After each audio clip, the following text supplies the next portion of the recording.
Many FPL managers have some really important decisions to make before the game week 3 deadline tomorrow at 11 AM. And in today's video, we're going to look at the most common decisions people are having to make, as well as some really important FPL news. So let's get straight into another Fantasy Premier League video.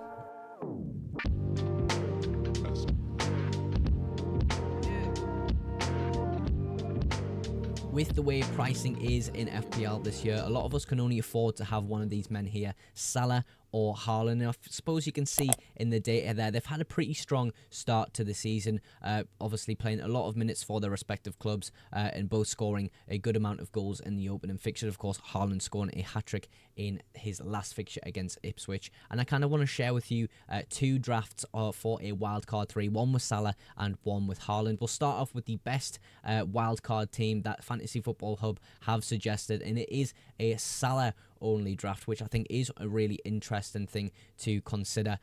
Sort of what you can see here, of course there is no HAALAND in here, but you're kind of looking at players that have been sold en masse. Isak and Eze being in this squad.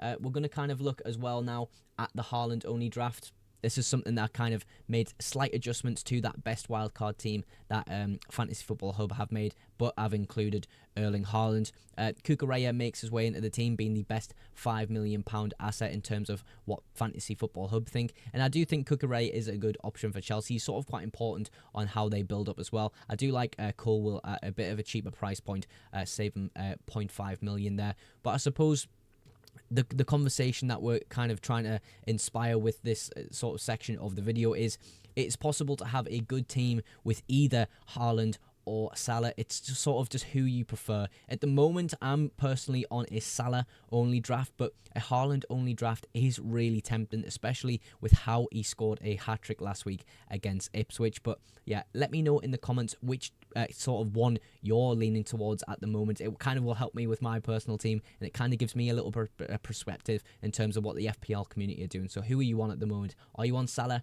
Are you on HAALAND? Or do you even have neither? Tell me in the comments below.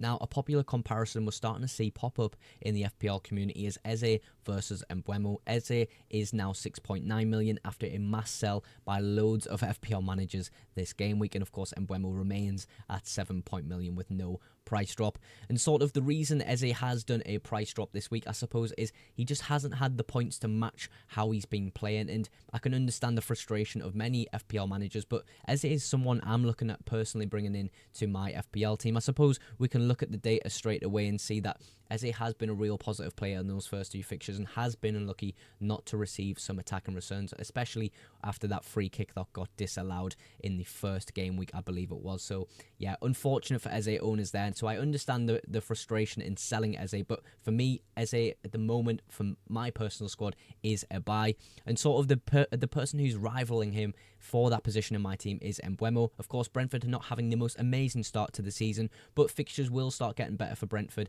after game week 6, and we can sort of see that when we look at the comparison here between Palace and Brentford. Sort of game week 3, yes, MBUUMO has Eze beat out with the Southampton home fixture, but then when you look at 4 and 5, it is kind of an off-putting fixture run to see, to sort of bring him in this week, because you might have to bench him in game week 4, and I suppose you could play him in game week 5. So maybe if you've got a rotation player in a game week 4, MBUUMO could be a real good option.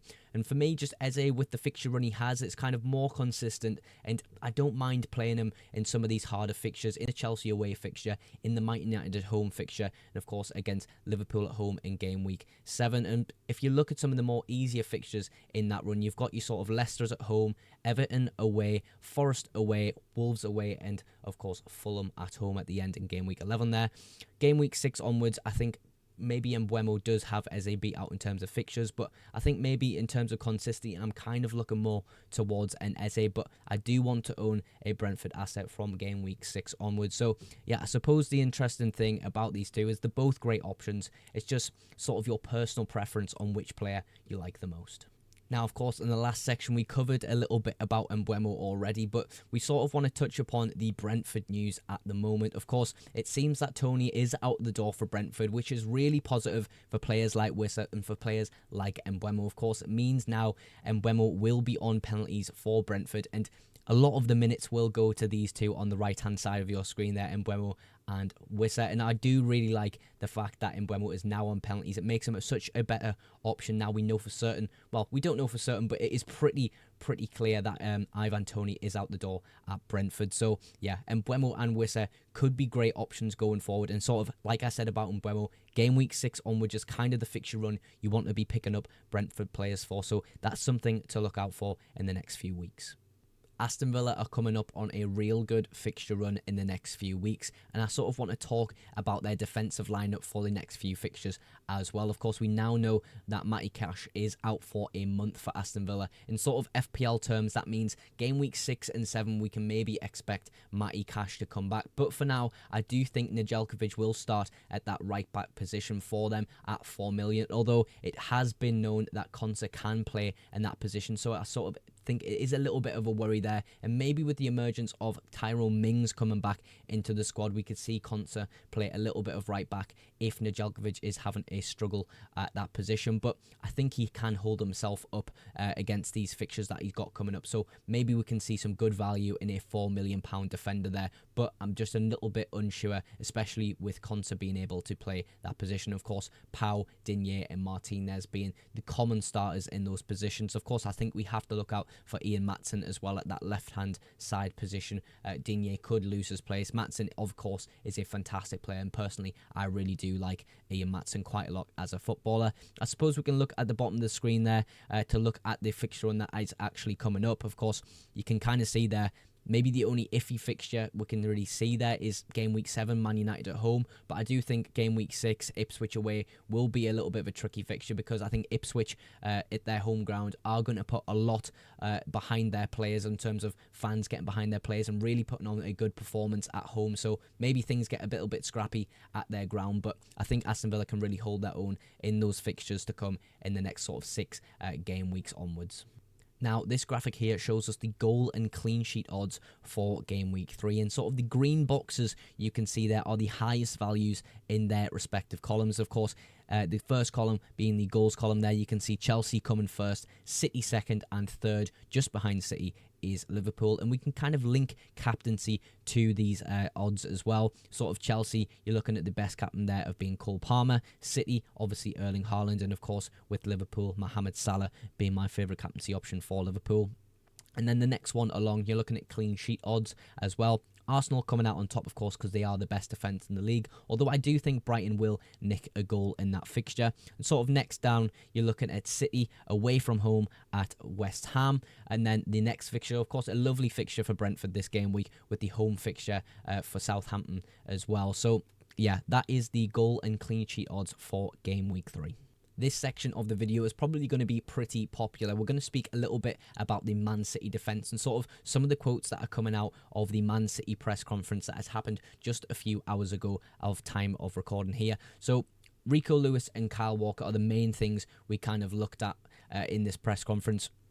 Sort of Rico Lewis's call up to the England national squad and Kyle Walker's lack of call up to the England national squad. But Pep has mentioned in the top quote here, which I think is the most interesting quote we did receive about the two defenders.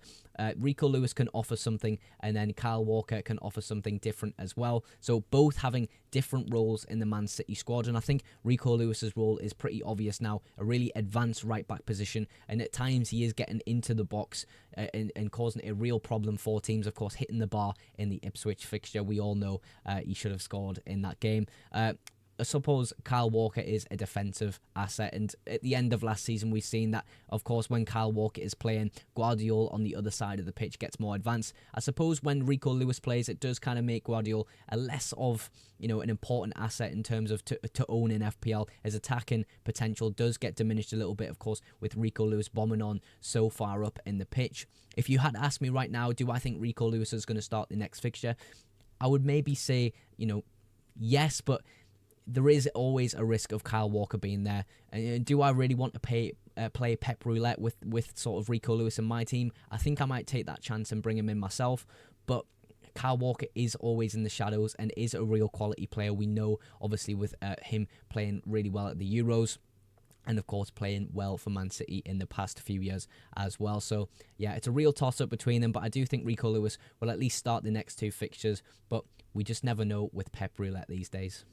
Chiesa to Liverpool has been an interesting transfer from the last few days. Of course, Liverpool bringing him in for an absolute steal, in my opinion. But let's talk about it from an FPL point of view. Of course, Chiesa can kind of play across that entire front line, and I sort of think he's been brought in as more of a rotational player than anything else. I don't think he'll start many games this Premier League season, but I suppose we'll never know until we sort of see him implement in the squad what his true role is. But I do believe it will be a rotational one for the likes of Salah when Salah does need a rest from playing heavy amounts of minutes. Of course, Liverpool don't really have a natural right winger behind Salah at the moment. Of course, you can play Harvey Elliott there, but I do think Harvey Elliott is preferred more centrally. But yeah, a real interesting signing. I suppose we'll see in the next few weeks where his role really lies in this Liverpool squad. As always, to outro the video today, I just want to give you guys at home a big thank you for supporting the FPL Mugs YouTube channel. If you aren't subscribed yet, please do consider hitting that subscribe button for weekly FPL content. But that is everything for today's video. Thank you so much for watching again, and I will catch you in the next one. Bye for now.